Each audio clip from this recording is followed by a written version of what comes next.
Sorry kayuhan, kung sakitan ka, nasakitan po ko. Salamat sa respeto ang gihatag mo sa ko.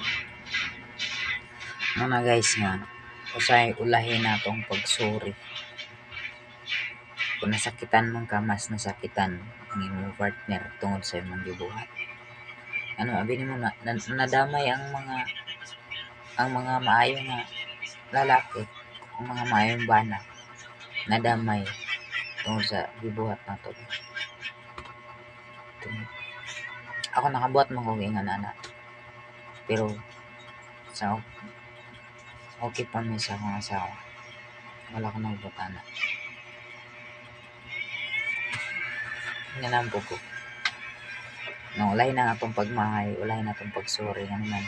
Ligawas na siya sa atong balay. O lumabas na siya sa bilog mo.